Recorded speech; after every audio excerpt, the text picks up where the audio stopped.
Habari, mimi ni Kham Salim au Khamisi Idi Salim, mwalimu wa lugha ya Kituruki ndani ya Mapindi App.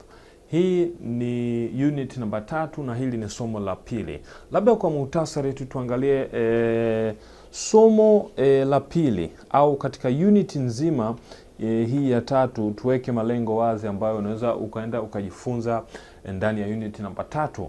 Tunakwenda kujifunza günlük hayatı anlatma, jinsi ya kueleza maisha ya siku moja au maisha ya siku ambazo tunazoishi. Na kitu kingine naenda kujisoma ni boş zamanları değerlendirme, nyakati ambazo tuna faragha, tuna wakati, tunazitumia kufanya vitu gani. Lakini pia tunaenda kuangalia istekleri ifade etme, ni kwenda namna ya kuainisha, namna ya kutamka, namna ya kuweka wazi matakwa yetu. So hizi ni baadhi ya mada ambazo unaenda kuzisoma ndani ya unit namba 3. Lakini pia tunaenda kujifunza shimdiki zamani. Haya sasa ni katika masuala ya lugha yenyewe ya tunasemaje? Nini? Dil bilgisi, yani ni kanuni za lugha. Sasa katika kanuni za lugha kwenye unit namba 3 tunaenda kujifunza shimdiki zamani, ni wakati uliopo. Namna gani tunabadilisha kitendo kwenda wakati uliopo na kuongeza zile dhamiri na kuwaji, zote tunakwenda kujifunza katika unit namba 3. Na kitu kingine naenda kujifunza kwenye kanuni za lugha ni yönelme durumu, kuashiria au kuelekea. Sawa? Ukiwa kama naelekea dukani, naelekea shuleni, naelekea nyumbani au nakwenda mjini, unaweza kusemaje? Kwenye kitendo kunaongezwa kitu kwa ajili ya kuweza kuonesha uelekeo au mfuatao kule ambako unakwenda. Na kitu kingine unaweza kwenda kujifunza kwenye unit namba 3 ni uzaklaşma durumu, ni namna ya tunasemaje? Uzaklaşma ni kuondosha, kuweka mbali. Kwa mfano kujiondoa au kujingamua, kamba ninatoka nyumbani kwenda shuleni.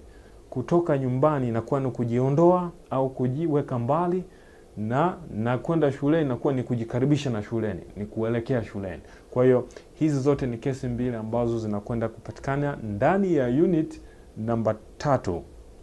Kwa hiyo alafu kuna asili za vitendo, mak na make. Hizo ndio zitatumika katika kuweza kuashiria au kutohoa, kuelezea matakwa yetu. Tuendelee kwenye somo letu la pili kama ifuatavyo. Somo la pili tutakwenda kuangalia dialogue, tutasoma. Hii ni okuma. Nitasoma hapa alafu nitatoa na tafsiri zake.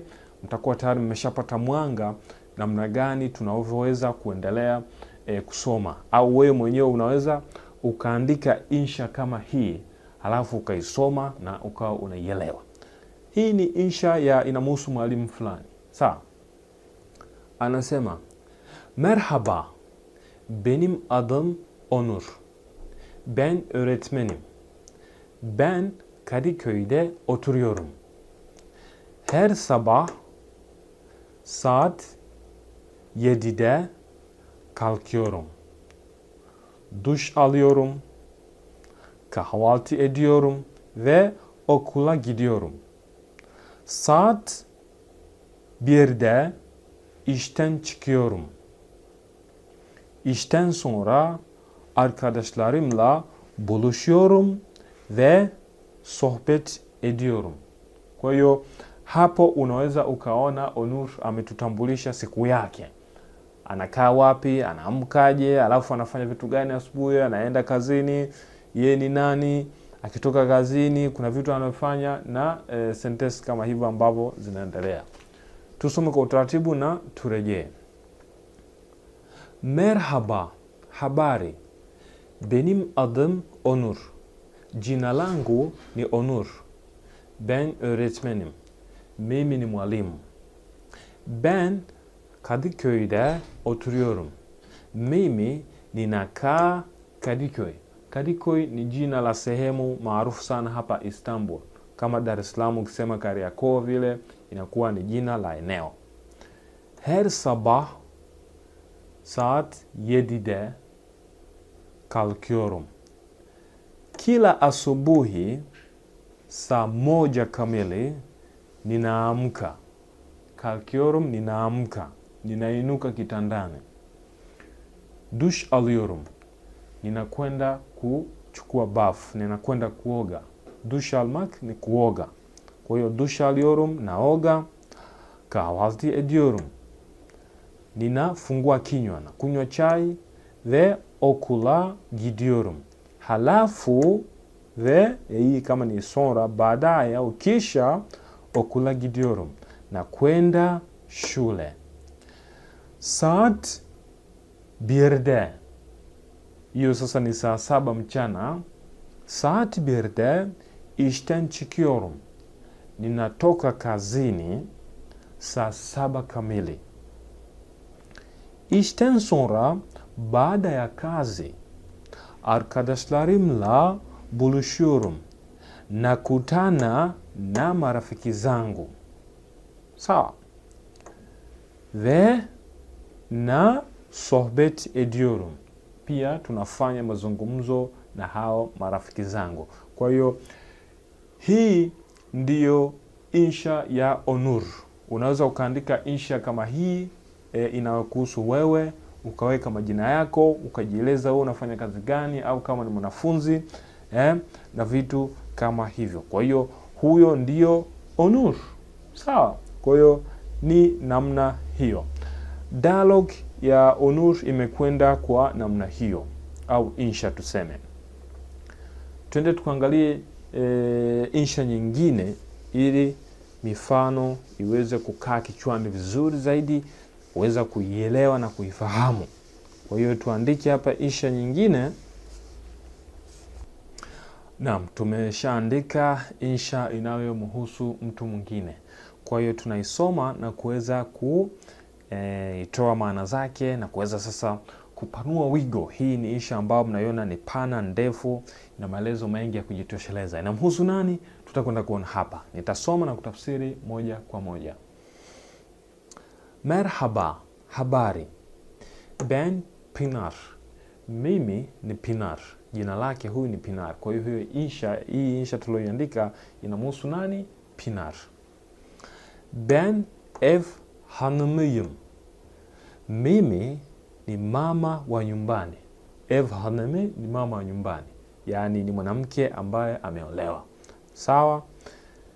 Benim 2 çocuğum var. Nina watoto wawili. Benim 2 çocuğum var. Benim 2, ninao wawili. Çocuğum, nina watoto wawili. Var manake ni wapo, yupo. Kwa hiyo hapa anasema ana watoto wawili. Sabahları çok erken kalkıyorum. Nyakati za asubuhi ninaamka mapema sana. Nyakati za asubuhi ninaamka mapema sana. Sawa? Huyo ni mama wa nyumbani. Eşime ve çocuklarıma kahvaltı hazırlıyorum. Ninawaandalia breakfast, chai, mume wangu na watoto wangu.